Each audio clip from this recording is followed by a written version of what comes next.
بسم اللہ الرحمن الرحیم۔ پاکیزہ کہانیوں کے چینل میں آپ سب کو خوش آمدید۔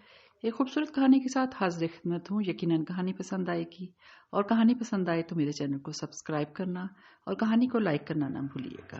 تو آئیں کہانی کی طرف چلتے ہیں۔ میں نے جب ایک شادی کی تقریب میں اسے دیکھا تو بس دیکھتا ہی رہ گیا۔ کیا خوبصورت نقش و نگار تھے، کیا آنکھیں تھیں، ان آنکھوں میں نہ جانے کتنی کہانیاں چھپی ہوئی ہوں گی، کتنے طوفان ہوں گے۔ ایسے چہرے ذرا کم ہی دیکھنے میں آتے ہیں جو ذرا سی دیر میں دل کو تہو بالا کر کے رکھ دیں۔ میں نہیں جانتا تھا کہ وہ کون ہے، کیا نام ہے اس کا، کہاں رہتی ہے۔ اگر شادی کی وہ تقریب کسی رشتہ دار یا جاننے والے کی ہوتی تو میں کسی سے اس کے بارے میں معلوم ہی کر لیتا، لیکن وہ کسی اجنبی شخص کی شادی کی تقریب تھی اور میں ادھر سے گزرتے ہوئے کھانا کھانے کے لیے ہال میں جا گھسا تھا۔ میں برسوں سے یہی کر رہا ہوں، ہفتے میں ایک کا تقریب نپٹا ہی دیتا ہوں۔ جہاں میں رہتا ہوں وہاں سے کچھ فاصلے پر بے شمار شادی ہالز بنے ہوئے ہیں، اس لیے مجھے یہ آسانی حاصل ہے۔ کبھی کبھی تو ایسا بھی ہوتا ہے ہفتے میں 2-4 ڈنر اس طرح ہو جاتے ہیں۔ اس طرح کھانا بھی ایک ہنر ہے، بہت کم لوگ اس ہنر سے واقف ہیں۔ فی الحال میری اس داستان کا موضوع کھانا نہیں ہے، بلکہ وہ پری چہرہ ہے جس کو دیکھ کر میں بے حال ہو رہا تھا۔ اس لیے اس ہنر کی باتیں پھر کبھی صحیح، فی الحال تو اس چہرے کی بات کر لی جائے۔ بہت خوبصورت چہرہ تھا اور اس کی آنکھیں اور بھی غضب کی تھیں۔ شاید مجھے اس لیے بھی اچھی لگ رہی تھی کہ وہ کبھی کبھی میری طرف بھی دیکھ لیتی، جیسے اسے یہ احساس ہو گیا ہو کہ اس محفل میں اس کا کوئی دیوانہ بھی موجود ہے اور وہ اس کی حوصلہ افزائی کے لیے کبھی کبھی اس کی طرف دیکھ لیتی ہے۔ اس سلسلے میں خواتین کی نفسیات آج تک میری سمجھ میں نہیں آ سکی۔ اگر انہیں جی بھر کر دیکھ لیں تو ناراض ہو جاتی ہیں، اور نہ دیکھیں تو بھی ناراض ہو جاتی ہیں کہ مجھے دیکھا کیوں نہیں، کیا میں اتنی گئی گزری ہوں کہ کوئی میری طرف توجہ بھی نہ دے۔ اب بتاؤ شریف آدمی کیا کرے کیا نہ کرے۔ میں بھی نگاہ چرا کر اس کی طرف دیکھتا رہا۔ پھر میں نے یہ محسوس کیا کہ اس کے ہونٹوں پر ہلکی سی مسکراہٹ آ گئی ہے۔ یہ مسکراہٹ اس کی پسندیدگی کی علامت تھی، یعنی اس نے خود کو دیکھے جانے کا برا نہیں مانا تھا۔ اچانک کسی نے میرے شانے پر ہاتھ رکھ دیا۔ یہ ایک بڑے میاں تھے، روشن دماغ قسم کے۔ میرا مطلب ہے کہ ان کے سر پر بال نہیں تھے، البتہ ان کی آنکھوں میں بچوں جیسی چمک تھی۔ کیا بات ہے برخودار، کیا وہ لڑکی بہت پسند آ گئی ہے؟ بڑے میاں نے پوچھا۔ جی، میں اس ڈائریکٹ قسم کے سوال کو سن کر بوکھلا گیا تھا۔ نہیں تو ایسی تو کوئی بات نہیں ہے، تو پھر کیا بات ہے کہ کھانا لگ چکا ہے اور تم اس لڑکی کو دیکھے جا رہے ہو؟ بڑے میاں نے کہا۔ اس وقت میں نے ایسی شرمندگی محسوس کی کہ بس کچھ نہ پوچھے۔ میں کچھ کہے بغیر جلدی سے کھڑا ہو گیا۔ مجھے ایسا لگ رہا تھا جیسے اس لڑکی نے بھی بڑے میاں کی بات سن لی ہو اور میرے لیے اس کے ہونٹوں پر طنزیہ مسکراہٹ ہو۔ میں کھانے کی میز کی طرف بڑھنے والا تھا کہ بڑے میاں نے لپک کر میرا ہاتھ تھام لیا۔ صاحبزادے، اب ایسی بھی کیا بوکھلاہٹ، کھانا نہیں بھاگا جا رہا، جب آ ہی گئے ہو تو مل ہی جائے گا۔ میں پھر چونک اٹھا۔ کیا بڑے میاں کو یہ معلوم ہو گیا کہ میں بن بلایا مہمان ہوں، یا پھر یہ بات یوں ہی کہہ دی ہے؟ بڑے میاں مسکرائے جا رہے تھے۔ بہرحال ان سے جان چھڑا کر میں کسی طرح کھانے والوں کی بھیڑ میں گھس گیا۔ بڑے میاں سے بچنے کے لیے میں نے اپنی پلیٹ میں کھانا لیا اور ایک کونے کی میز کی طرف آ گیا۔ ابھی میں کرسی پر بیٹھنے ہی والا تھا کہ بڑے میاں کی آواز سنائی دی۔ برخودار، اب اتنی دور کیوں آ کر بیٹھ گئے؟ بڑے میاں اپنی پلیٹ لیے میری طرف بڑھے آ رہے تھے۔ ہاں صاحبزادے، میں یہ کہہ رہا تھا کہ اتنی دور کیوں آ گئے، کس چیز کی ضرورت پڑی تو آپ لینے کے لیے اتنی دور جاؤ گے؟ شکریہ، میرا خیال ہے مجھے اب ضرورت نہیں پڑے گی۔ میں نے ایک کرسی سنبھال لی تھی۔ بڑے میاں بھی میری ساتھ والی کرسی پر بیٹھ گئے۔ ہم نے کھانا شروع کیا۔ کچھ دیر بعد بڑے میاں نے اچانک پوچھ لیا، اشرف تو تمہارا دوست ہوگا نا؟ کون اشرف؟ میں نے حیران ہو کر ان کی طرف دیکھا۔ کمال صاحب کا بیٹا؟ نہیں، میں کسی اشرف کو نہیں جانتا، میں نے کہا۔ برخودار، ایسا لگتا ہے تم نے ہال کے گیٹ پر لگے ہوئے بورڈ کو نہیں دیکھا، بڑے میاں نے کہا۔ اتفاق سے دولہا کا نام اشرف ہی لکھا ہوا ہے۔ میرے پیروں تلوں زمین سی نکل گئی۔ کم بخت نے کتنی ہوشیاری اور ذہانت کے ساتھ مجھے پھانسا تھا۔ ہاں میاں، اب بتاؤ، بڑے میاں نے شرارت بھرے لہجے میں مجھے مخاطب کیا۔ اچھا، آپ دولہا اشرف کی بات کر رہے ہیں؟ میں نے کہا، اصل میں ہم سارے دوست پیار میں اشرف کو مون کہہ کر پکارتے ہیں، اس لیے اس کا اصل نام ذہن سے نکل جاتا ہے۔ مون، اچھی بات ہے، بڑے میاں مسکرا دیے۔ دوست اسی طرح ایک دوسرے کے نام رکھ دیتے ہیں۔ تو تم آسٹریلیا سے کب آئے؟ آسٹریلیا سے؟ میں نے حیران ہو کر ان کی طرف دیکھا۔ نہیں جناب، آسٹریلیا سے میرا کیا تعلق، میں تو کبھی آسٹریلیا نہیں گیا۔ تو پھر اشرف سے تمہاری دوستی کس طرح ہو گئی؟ کیونکہ وہ تو صرف 3 برس کی عمر میں آسٹریلیا گیا تھا اور زندگی میں پہلی بار پاکستان آیا ہے۔ میرا دل چاہا کہ اس کا وقت بوڑھے کی گردن دبا کر رکھ دوں۔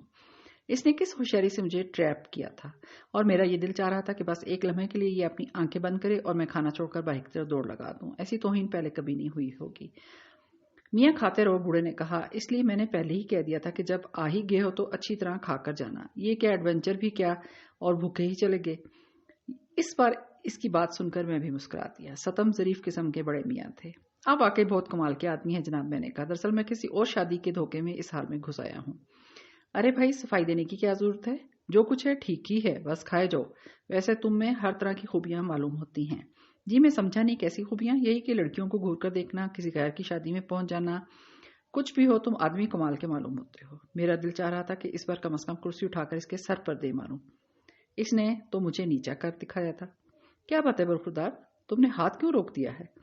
نہیں تو بس میں کھا چکا، میں نے کہا بس اتنی دیر سے تمہاری یہ خوبی مجھے اچھی لگی کہ تم ذرا کم کھاتے ہو، مسکراتے ہوئے بولا۔ خون ہی کھول کر رہ گیا تھا۔ میں نے اس کی طرف دیکھتے ہوئے کہا اچھا جناب، مجھے اب اجازت دیں۔ ارے اب ایسی بھی کیا جلدی، ناز سے ملتے جاؤ۔ کون ناز؟ میں نے پوچھا۔ ارے بھائی وہی لڑکی جس کو تم مسلسل دیکھے جا رہے تھے، وہ میری بیٹی ہے۔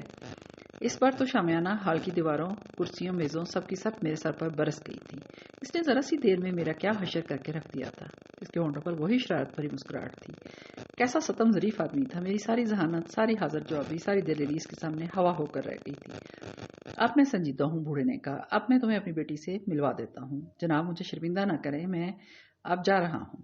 اس طرح تو نہیں جا سکتے، اس نے کہا۔ ناز گیٹ ہی پر کھڑی ہوئی ہے، چلو میں بھی تمہارے ساتھ ہی اٹھ رہا ہوں۔ اس سے ملنے کے بعد چلے جانا۔ یہ کہنا زیادہ مناسب ہوگا کہ اس نے مجھے باندھ کر رکھ دیا تھا۔ ہم ہال کے گیٹ تک آ گئے اور یہاں واقعی وہی لڑکی کھڑی ہوئی تھی، وہی حسین چہرہ اور خوبصورت آنکھوں والی لڑکی، لیکن وہ ایک ٹھگنی لڑکی تھی۔ اس کا قد 4 فٹ سے زیادہ نہیں تھا۔ ذرا سی دیر میں اس کا سارا حسن مان پڑ کر رہ گیا تھا۔ وہ بونی تھی۔ میں نے جس وقت اسے دیکھا وہ کرسی پر بیٹھی ہوئی تھی، اس لیے اس کے قد کا اندازہ نہیں ہو سکا تھا۔ ناز، یہ ہے مسٹر۔ بوڑھے نے میری طرف دیکھا۔ ہاں میاں، میں نے تمہارا نام تو پوچھا ہی نہیں، تعارف کیا کراؤ گے نہیں؟ جی میرا نام اعزاز ہے، میں نے بتایا۔ اور اعزاز میاں، یہ ہے میری بیٹی، بوڑھے نے بتایا۔ ناز نام ہے اس کا، ہم سب اس سے پیار کرتے ہیں اور لیکن یہ خود پیار سے محروم ہے۔ اس وقت بڑے میاں کی آواز میں اتنا درد اور کرب تھا کہ میں کام کر رہ گیا۔ قدرت نے اس حسین لڑکی کے ساتھ کیسی ستم ظریفی کی تھی۔ اگر اس کا قد بڑا ہو جاتا تو کیا حرج تھا، لیکن قدرت کے بھید قدرت ہی جان سکتی ہے۔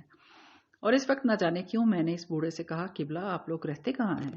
کیوں بھائی خیریت؟ بوڑھے کی زندہ دلی واپس آ گئی۔ یہ پتا کیوں پوچھا جا رہا ہے؟ بس یوں ہی، آپ مجھے بہت اچھے لگے ہیں، میں نے کہا آپ سے دوبارہ ملنے کو دل چاہنے لگا ہے۔ کیوں بیٹا ناز، اس شریف نوجوان کو ایڈریس دے دیا جائے؟ بوڑھے نے اپنی بیٹی سے پوچھا۔ دے دیں پاپا، لڑکی نے جواب دیا۔ لو میاں ایڈریس سمجھ لو۔ بوڑھے نے اپنا پتہ اچھی طرح سمجھا دیا تھا۔ جب آنا ہو آ جانا، خانہ بے تکلف ہے۔ ضرور آؤں گا جناب۔ واپس آ کر میں اس لڑکی کے بارے میں بہت دیر سوچتا رہا۔ کیسا ستم ہوا تھا اس کے ساتھ۔ اس کے ساتھ ہی اس بوڑھے کی خوش مزاجی کی حقیقت سامنے آ گئی تھی۔ وہ بیچارہ اپنے دکھوں کو چھپانے کے لیے خوش مزاجی کی چادر اوڑھے بیٹھا تھا۔ کتنا دکھ تھا اس کی اس بات میں کہ ہم سب اس سے بہت پیار کرتے ہیں، لیکن یہ خود پیار سے محروم ہے۔ یقیناً کسی نے اس کی طرف پیار کا ہاتھ نہیں بڑھایا ہوگا، کسی نے اس کا ساتھ نہیں دیا ہوگا۔ اس کی زندگی کا سفر یوں ہی رائے گا جا رہا ہوگا۔ اس نے یقیناً تعلیم بھی حاصل کی ہوگی اور اس میں اور بھی خوبیاں ہوں گی، لیکن اس کے قد نے اس کو ہر خوبی کو ختم کر کے رکھ دیا تھا۔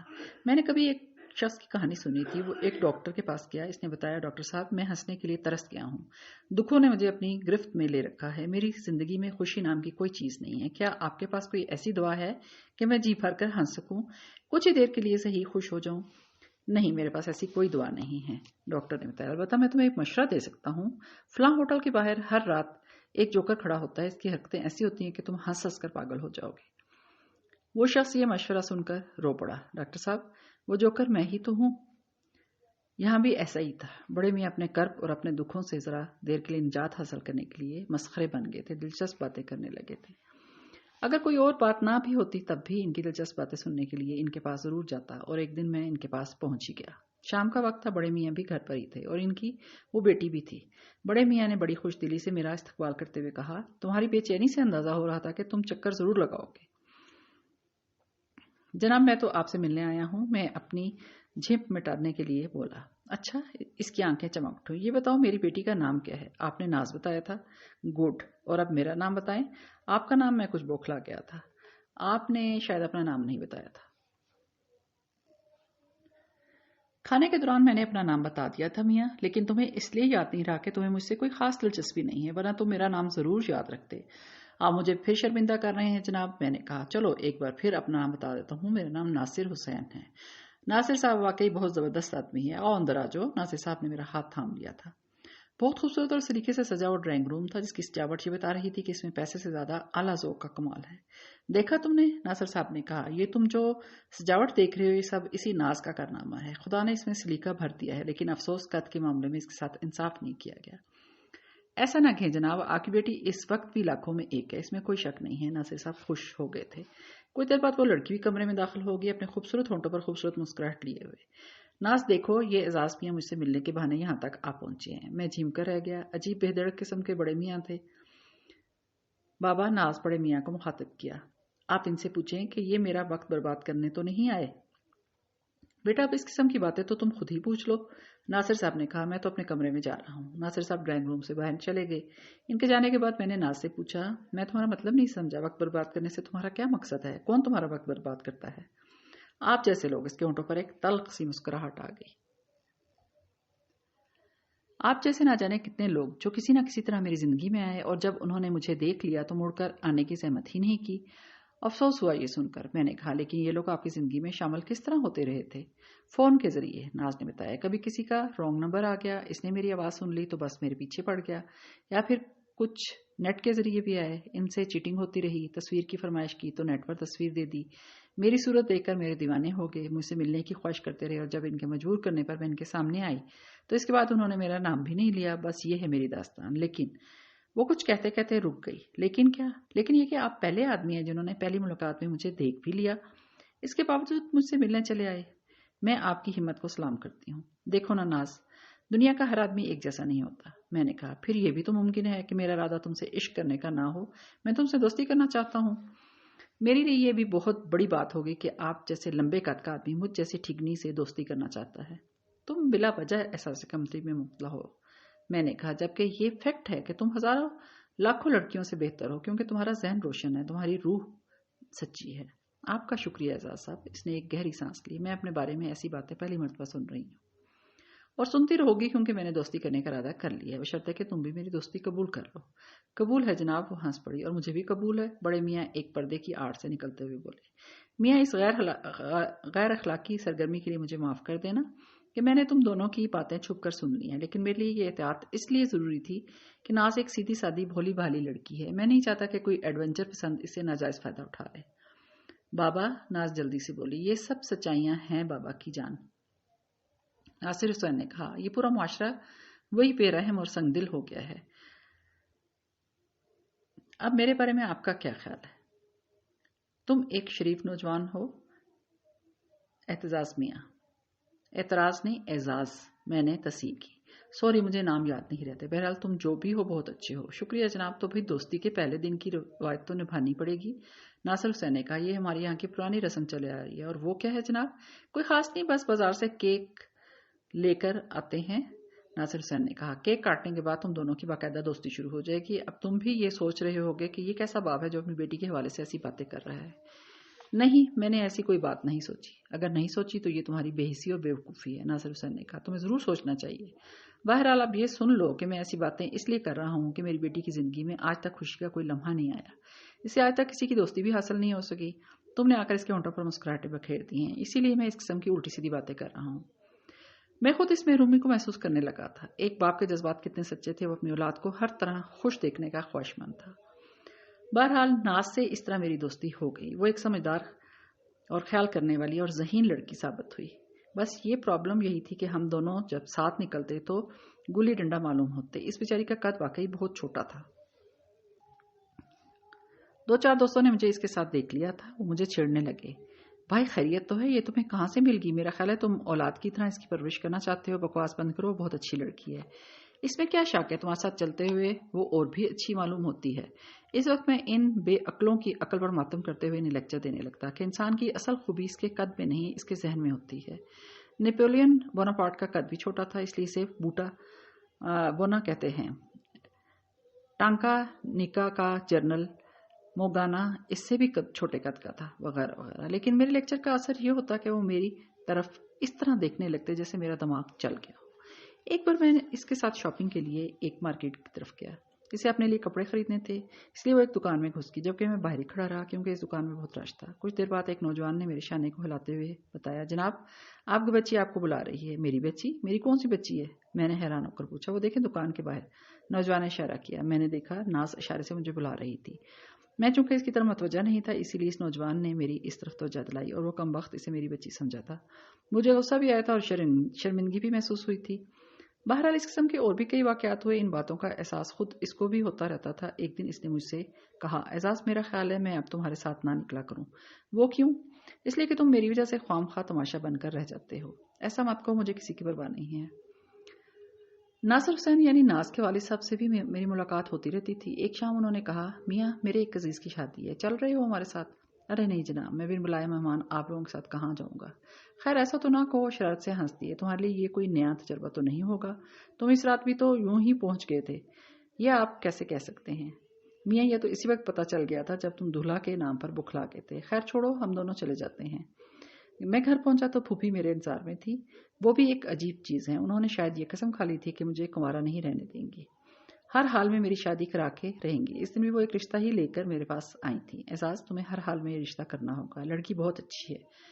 फूफी क्या अच्छाई है इस लड़की में? अरे इसका कद बहुत जबरदस्त है, बिल्कुल तुम्हारी हाइट है इसकी।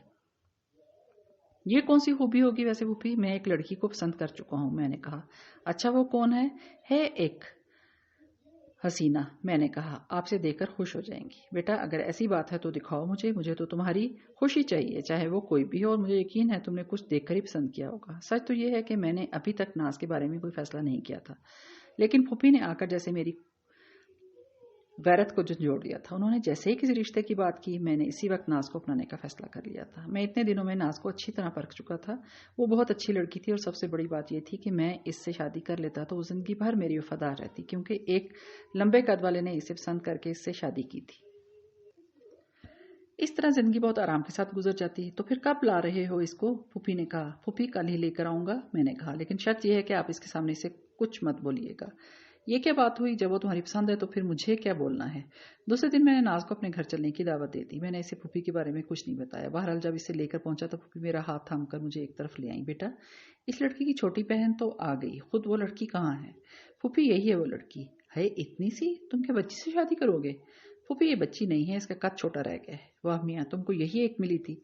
प्लीज फूफी अब इसके सामने कुछ मत कहिएगा। आप 10 मिनट इससे बात तो करके देखें, आपको इसकी खूबियों का अंदाजा हो जाएगा। अच्छा बेटे जाओ बाजार से कुछ नाश्ते वगैरह का सामान ले आओ, मैं जब तक इससे बातें करती हूँ। और जब मैं आधा घंटे के बाद वापस आया तो फूफी इसकी गिरफ्तार हो चुकी थी। वो फिर मेरा हाथ पकड़कर मुझे एक तरफ ले आई। बेटा ये बहुत अच्छी लड़की है, कद से क्या होता है, ये तुम्हारे घर को जन्नत बनाकर रख देगी। मुझे तुम्हारी पसंद 100% कबूल है। आ गया ना यकीन? मैंने क्या कहा था? तुमने बिल्कुल ठीक कहा था, फूफी मुस्कुरा कर बोली। अब तुम शादी में देर नहीं करोगे, मुझे इसके घर वालों के पास ले चलो, मैं खुद रिश्ते की बात करके आऊंगी। अभी नहीं फूफी, पहले मुझे दफ्तर से शादी के लिए लोन लेने दें। मैंने बताया था कि रिश्ता होते ही तारीख रखकर शादी कर लूं, मैं खुद भी देर नहीं करना चाहता।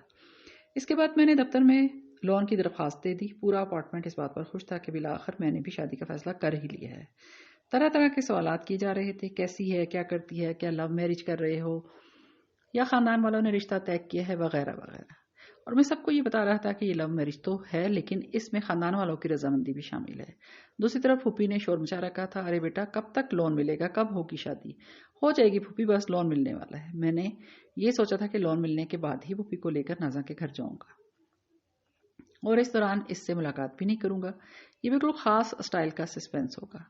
लड़का अचानक गायब हो जाता है, लड़की इसके लिए परेशान रहती है, वो फोन करती है, फोन का जवाब नहीं देता। इस बेवफाई पर लड़की का दिल टूट जाता है, वो चुपके चुपके रोती है, बेचैन रहती है, रात रात पर जागती है और फिर कभी कभी अलमिया गाने भी गाने लगती है। और जब वो हर तरह से मायूस हो जाती है तो फिर अचानक लड़का अपना रिश्ता लेकर इसके घर पहुंच जाता है। लड़की की आंखों में आंसू आ जाते हैं, वो लड़के पे चीखती है, नाराज होती है, इसने इसके साथ ऐसा मजाक क्यों किया। फिर बेसाख्ता इसके सीने पर सर रखकर रोने लगती है। मैंने यही सोच रखा था और एक दिन मेरा लोन मंजूर हो गया। अब मेरे रास्ते में कोई रुकावट नहीं थी।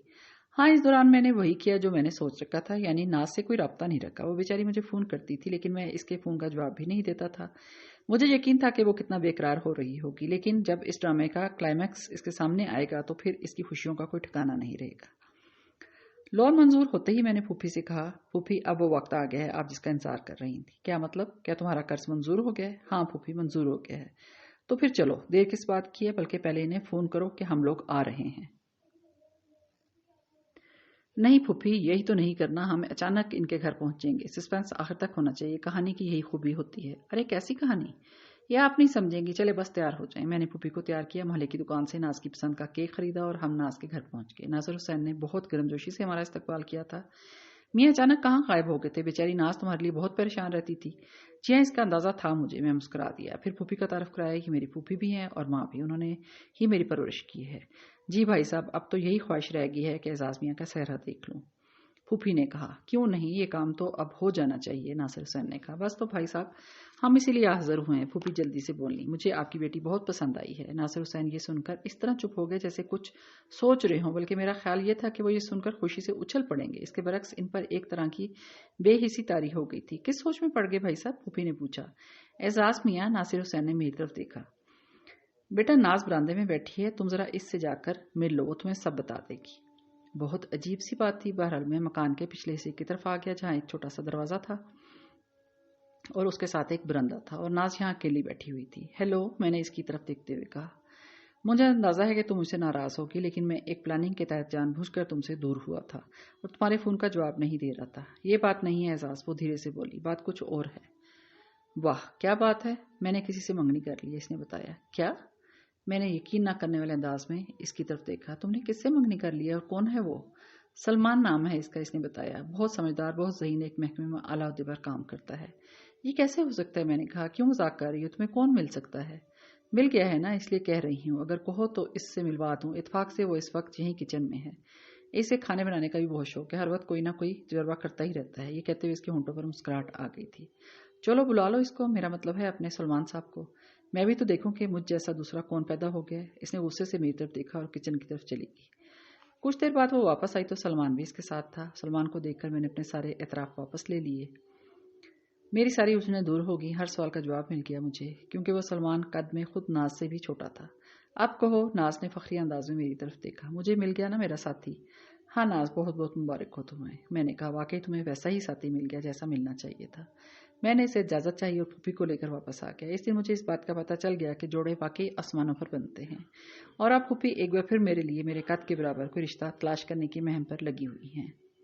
यकीनन आपको कहानी पसंद आई होगी, और जो लोग मेरे चैनल पर नए हैं, मेरे चैनल को सब्सक्राइब ज़रूर करें ताकि ऐसी खूबसूरत कहानियाँ उन्हें सुनने को मिलती रहें।